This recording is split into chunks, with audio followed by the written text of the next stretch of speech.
Bismillahirrahmanirrahim. Assalamualaikum warahmatullahi wabarakatuh. Alhamdulillah, hari ini kita akan membuat video UAS Psikologi Keluarga dengan dosen Dr. Khairul Mufti Rambe MHI. Dengan saya sudah bergabung Abangda Muhammad Hardi Pratama Lubis, mahasiswa Fakultas Syariah Hukum UIN Sumatera Utara, jurusan Hukum Keluarga Islam.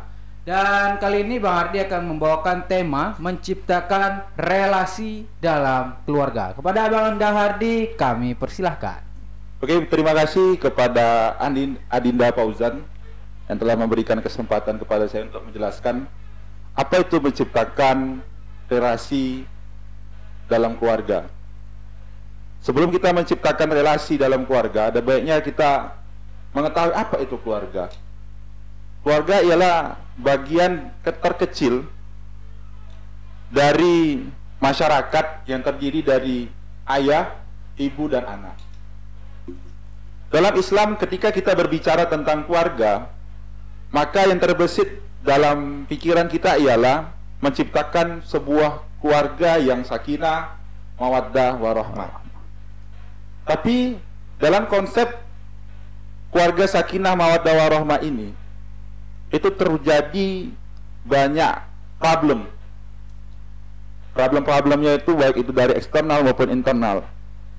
Yang paling berdasar dalam tidak terbuatnya dan tidak terciptakannya sebuah keluarga yang sakinah mawaddah ini adalah faktor emosional antar misal suami dengan istri, suami dengan anak, istri dengan anak, dan sebagainya. Oleh sebab itu, bagaimana caranya kita menciptakan keluarga yang sakinah mawaddah warahmah? Ada beberapa cara. Cara yang terbesar atau terpenting ialah kita tahu bagaimana hak dan kewajiban kita. Seperti seorang suami tahu bagaimana kewajiban dia dan apa haknya ketika dia memberikan kewajiban itu. Dan juga seorang istri bagaimana hak dan kewajiban dia misal dalam memberikan sebuah kenyamanan kepada suami dan memberikan pendidikan kepada anak. Karena ibu itu adalah madrasatul ula, keluarga itu adalah madrasah yang pertama dalam hidup seorang anak. Dan bagaimana anak juga mengetahui bagaimana kewajiban dan haknya sebagai anak. Ketika ini sudah bisa terjadi dalam keluarga, maka besar kemungkinan akan terciptanya sebuah konsep yaitu sakinah, mawaddah, dan warahmah. Barulah kita sampai kepada relasi tadi. Apa itu relasi? Relasi itu bukan hanya menghubungkan antara suami dengan istri. Relasi itu bukan hanya menghubungkan antara suami dengan istri, bukan hanya menggabungkan antara istri, ibu dengan anak, ayah dengan anak, tapi menghubungkan antar dua keluarga, baik itu keluarga si istri ataupun keluarga si anak.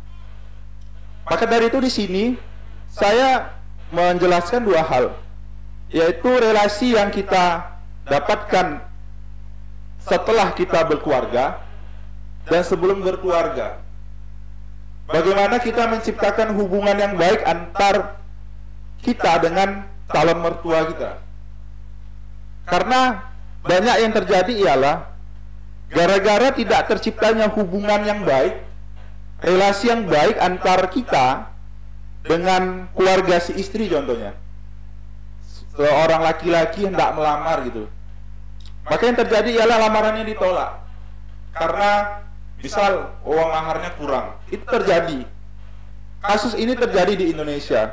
Dan akibatnya ialah meninggal dunialah sang calon mempelai wanitanya. Dan ini terjadi di Indonesia. Maka dari itu, cara membangunnya ialah dengan memberikan sebuah kepastian kepada keluarga sang mempelai wanita, agar ketika anaknya pada kita, anaknya diberikan kepada kita, anaknya tidak akan pernah kita sia-siakan dan kita sakiti. Dengan kata lain, ketika seorang laki-laki melamar, maka yang dilihat oleh keluarga sang wanita ialah keseriusan dari sang mempelai lelaki. Ketika mempelai lelaki itu serius untuk membangun hubungan, untuk membangun relasi kepada keluarga wanita, maka akan besar kemungkinan lamaran itu akan ditolak. Walaupun misal maharnya kecil, yang satu besar. Itulah yang terjadi. Yang kedua adalah relasi yang terjadi setelah menikah. Bagaimana menciptakan hubungan yang baik antar mertua dengan suami, antar mertua dengan istri dan sebagainya. Bisa terjadi dengan sendirinya ketika kita melakukan ataupun menyatakan gitu, memberikan kepastian. Ya tadi kita sebelumnya memberikan kepastian. Yang kedua, ketika kita sudah berkeluarga, maka kita memberikan kepastian itu tadi kepada istri gitu loh. Ketika itu kita berikan kepada istri kita yang dulunya adalah calon istri kita, maka keluarga istri kita itu akan respect kepada kita. Dan ketika itu maka akan terbangunlah relasi yang baik. Mungkin itulah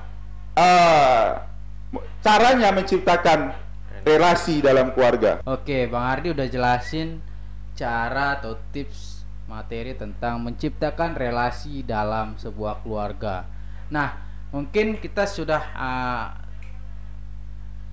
terhubung, ada penanya kita yang sudah hadir di sini juga, yaitu Abang Da Trimo.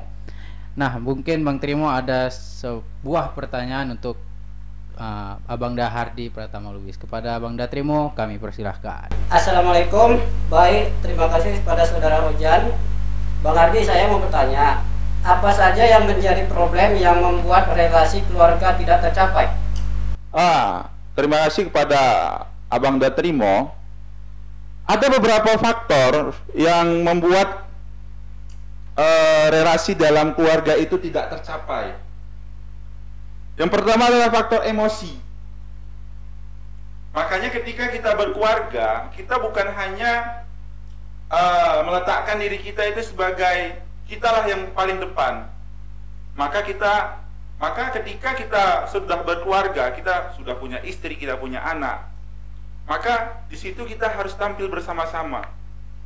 Kita buang ego kita, egosentris kita buang egoisme kita. Maka ketika itu maka emosi itu tidak muncul. Itu faktor yang pertama, emosi. Yang kedua ialah kurangnya pengertian. Artinya ketika kita sudah berkeluarga, kita ini bukan hanya hidup sendiri gitu loh. Kita punya istri, kita punya anak, dan kita harus tahu di mana posisi mereka. Bagaimana ketika seorang suami selesai bekerja, apa saja yang kita lakukan, dan apa tugas istri di situ. Itulah tadi pentingnya bagaimana hak dan kewajiban antara istri, suami dengan anak. Dan yang ketiga adalah faktor cemburu. Ini yang penting. Ketika kita bekerja, suami bekerja, biarkanlah dia bekerja mencari nafkah untuk kepentingan anak istrinya. Biarkan dia pergi gitu loh. Berikanlah kepercayaan, jangan dicemburui. Ini banyak terjadi di Indonesia. Bagaimana seorang istri cemburu kepada suaminya gara-gara suaminya itu satu kerjaan dengan dulu dia punya kawan SMA. Dan juga sebagai suami kita harus menjaga diri kita. Kita paham bahwasannya kita ini sudah berkeluarga. Dengan itu maka istri juga memberikan kepercayaan dan tidak cemburuan. Yang faktor yang selanjutnya ialah ekonomi. Ini yang penting. Ekonomi ini apalagi bagi oma-oma di luar sana, ini sangat penting. Kenapa? Karena dia memikirkan bagaimana menghidupkan anaknya. Jadi kita sebagai suami ya harus memberikan yang maksimal kepada istri kita, dan harus memberikan semaksimal mungkin kepada keluarga kita. Dan juga istri juga bagaimana ekonomi sekarang ini sedang bergejolak, dan bagaimana, dan harus paham posisinya itu di mana. Ketika ekonomi ini bisa diatasi, maka tidak ada yang namanya problem dalam keluarga. Dan selanjutnya yang paling penting adalah orang ketiga. Makanya ketika kita sudah di luar, istri sudah memberikan kepercayaan kepada kita, dan kita sudah memenuhi kebutuhannya segala macam, kita harus menjaga diri kita. Jangan ada orang ketiga di antara kita gitu. Ini banyak terjadi, orang berselingkuh gara-gara dia jumpa dengan mantannya waktu di SMA, dan dia jumpa dan akhirnya namanya CLBK, cinta lama bersemi kembali. Itu terjadi di sekarang ini gitu. Maka dari itu, ketika kita sudah diberikan kepercayaan kepada dari istri kita kepada kita, maka pantaslah kita untuk menjaga itu agar tidak ada yang namanya hubungan di antara orang ketiga ini. Memang ada sebuah kenyataan yang terjadi ialah ketika kita sudah menikah, maka yang terjadi ialah kita memandang wanita yang lain itu, kita membanding-bandingkan. Maka sifatnya membanding-bandingkan antara istri kita dengan orang yang lain itu harus kita buang jauh-jauh. Kalaulah kita tidak begitu, tidak membanding-bandingkan antara satu dengan yang lain, maka tidak akan terjadi yang namanya perselingkuhan. Saya kira seperti itu, Abang Datrimo. Bagaimana relasi suami istri dalam pandangan Islam? Ya, tadi saya sudah jelas menyatakannya. Dalam Islam itu sangat kuat keluarganya. Islam itu menciptakan sebuah konsep, yaitu keluarga sakinah mawaddah warahmah. Tadi saya sudah jelaskan panjang lebar bagaimana caranya menciptakan keluarga yang sakinah mawaddah warahmah. Salah satunya ialah dengan cara kita mengetahui, kita tahu bagaimana hak dan kewajiban kita. Dengan begitu, ketika kita tahu bagaimana hak dan kewajiban kita, maka itulah yang disebut dengan relasi menurut pandangan Islam. Saya kira begitu, Abang Datrimo. Oke, baik, alhamdulillah tadi sudah ada 2 pertanyaan yang disampaikan oleh Abang Datrimo tentang menciptakan relasi dalam keluarga. Nah, ada pertanyaan terakhir untuk Abang Dahardi. Bagaimana upaya menciptakan relasi yang baik dalam keluarga? Kepada Bang Hardi kami persilahkan. Oke, terima kasih kepada Ananda Fauzan. Menciptakan hubungan baik antara keluarga itu, tadi saya sudah jelaskan panjang dan lebar. Bukan hanya kita melihat diri kita dengan istri kita. Menciptakan hubungan itu dengan cara berkomunikasi dengan baik. Dengan cara kita sering datang berkunjung, dengan cara memberikan kenyamanan kepada keluarga, baik itu keluarga dari pihak suami ataupun keluarga pihak istri. Dan juga kita memberikan yaitu kenyataan dari apa yang sudah kita bilang di awal gitu loh. Contohnya seperti ini, ketika kita datang kepada orang tua gadis yang hendak kita lamar, maka kita memberikan sebuah garansi bahwasannya ketika anaknya diberikan kepada kita untuk dijadikan sebagai istri, maka anaknya akan bahagia bersama kita. Orang tua mana yang tidak bangga seperti itu? Upayanya ialah ketika kita tidak diberikan izin, orang tua takut apa yang tidak dimakan itu loh. Apa yang orang tua berpikir seperti itu. Ketika kita sudah memberikan kepastian kepada orang tuanya bahwasanya kita akan membahagiakan anaknya, maka akan terciptalah yang namanya hubungan relasi dalam keluarga. Saya kira seperti itu, Adinda Fauzan. Oke, baik. Nah, untuk penutup mungkin ada kesimpulan sedikit dari Abang Dahardi mengenai relasi dalam keluarga. Silakan. Oke. Baik.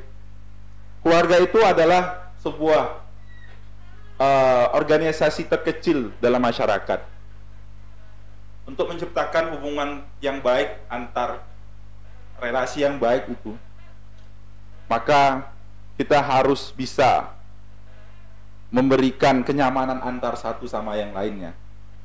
Ketika hubungan yang baik itu sudah tercipta, maka nyaman itu akan diberi dengan cara kita memberikan sebuah garansi yang tadi saya katakan. Sebelum menikah kita bilangkan seperti ini, kita akan membahagiakan anaknya, dan setelah menikah kita akan berikan itu, anaknya bahagia bersama kita.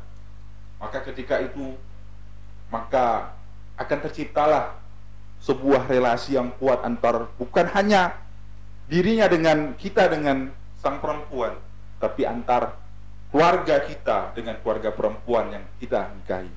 Maka itulah yang disebut dengan menciptakan relasi dalam keluarga. Baik, teman-teman semua, telah tersampaikan dengan jelas mengenai relasi dalam keluarga. Semoga apa yang telah disampaikan oleh Abang Dahardi dan bisa menambah wawasan dan ilmu kita mengenai relasi dalam keluarga menurut pandangan Islam. Nah, baik teman-teman, itu saja mungkin dari Abang Dahardi, Bang Trimo, dan saya Fauzan Gutawan undur diri. Wassalamualaikum warahmatullahi wabarakatuh. Waalaikumsalam warahmatullahi wabarakatuh.